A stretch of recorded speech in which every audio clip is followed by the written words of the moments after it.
इकडे बघ. कुठे चाललेस? शोभाजीकडे चालले.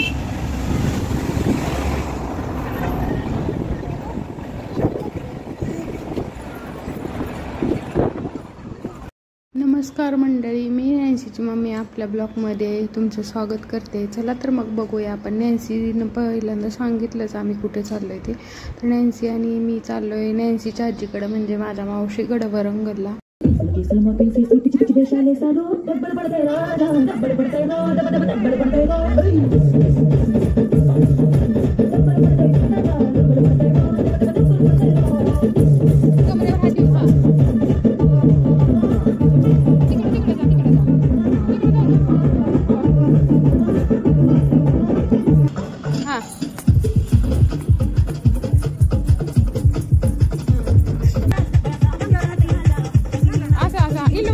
वरंगलमध्ये पोचलो आणि तिथून आम्हाला आमच्या मावशीनं म्हणजे नॅन्सीच्या शोभाजीनं आम्हाला गार्डनला फिरायला नेलं. आणि गार्डनमध्ये म्युझिक चालू होतं आणि त्या म्युझिकवरती नॅन्सी असा आनंद घेत होती.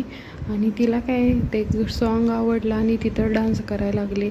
ती काही पुढं फिरायला पण येई नाही काय नाही, एकाच जागेला बसून तिचं एक चांगलं 10-15 मिनटं तर तिनं तिथं. आणि नेहमीप्रमाणे नॅन्सीच्या आवडीचं गार्डनमध्ये खेळायला भेटलं तिला. आणि तुम्हाला तर माहीत आहे ती कुठेही गेली तरी प्ले झोनला जरी नेलं तर ओनली वन ती स्लाईडवरतीच खेळते. तसंच तिच्या आवडीचं तिथं तिला स्लाईड भेटला आणि तिथून तरी काय हालाय. नॅन्सीने त्या गार्डनमध्ये गेल्यावर पुरेपूर उपयोग करून घेतला आणि ती स्लाईड खेळायला लागली. स्लाईड खेळी, डान्स केला, तिनं भरपूर एन्जॉय केलं. पण हिच्यामुळं मला कुठं फिरता येत नव्हतं, हिच्याजवळच थांबायला लागायचं, मला पुढं जाऊन चालत नव्हतं. मावशी आणि मम्मी पुढे गेल्या होत्या आणि मी हिच्याजवळ थांबली होती. ही मोठ्या मुलांची पण स्लाईड सोडत नव्हती, हिला खेळायचंच होतं. स्लाईड म्हटलं की तिचं काय सांगूच नका, तिला मग काहीच लागत नाही, मम्मी पप्पासुद्धा, आणि जेवायलासुद्धा लागत नाही ते खेळायला असल्यामध्ये. त्या स्लाईडसाठी तर घरी तिला ऑनलाईन स्लाईड मागवून घेतली आणि घरची खेळायला नको, बाहेरचं असं गेल्यानंतर खेळायला पाहिजे म्हणते. आणि किती खुश आहे बघा.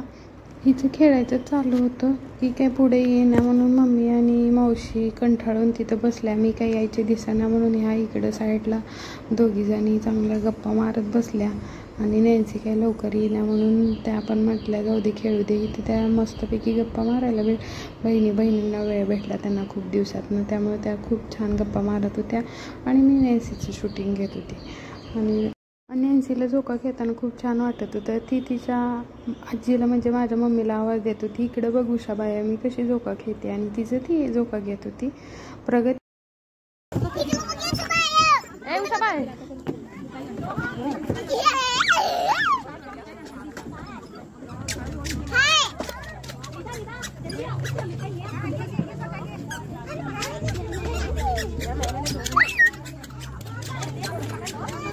नॅन्सीनं गार्डनमध्ये एकाच ठिकाणी टाईमपास केला. आणि आम्ही आता दुसऱ्या दिवशी फायनली मग गेलो तिथं साईबाबाच्या गुडीला आणि भद्रकालीच्या गुडीला.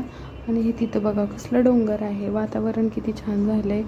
डोंगरात आहे ते मंदिर, तिथं साईबाबाचं पहिला स्टार्टिंगला मंदिर आहे आणि आतमध्ये भद्रकालीचं मंदिर आहे. आणि आम्ही तिथून आतमध्ये गेलो. मग त्या दिवशी ऑड डे असल्यामुळे काही गर्दी नव्हती,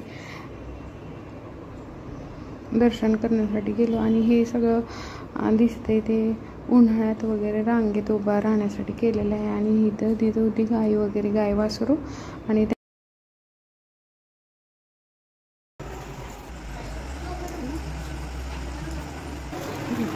गाईला हात लावायचा असं. ओके.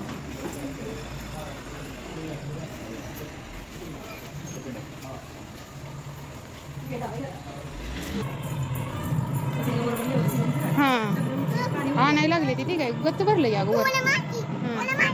हां मार मार. हां मार.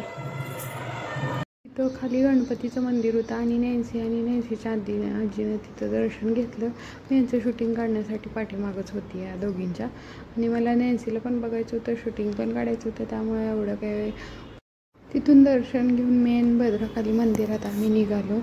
आणि आता इथं पुढं जरा तुम्हाला व्ह्यू दिसतो ना, तिथे त्या ह्या दरीच्या पलीकडं म्हणजे ती लाईटिंग वगैरे दिसते तिथं आम्ही काल फिरायला गेलेलो. तिथं गार्डन होतं.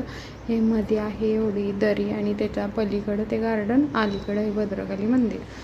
मग आता हे आमची मावशी चालली बघा भद्रकाली मंदिरात आतमध्ये. इकडं वेगळी सिस्टम आहे. अगोदरच बाहेर दिवे वगैरे लावून जायचं आतमध्ये. काही तेल वगैरे आणलं असेल देवासाठी, उदबत्ती वगैरे, नारळ, ते इथं अगोदर फोडायचं, नंतर मंदिरात जायचं.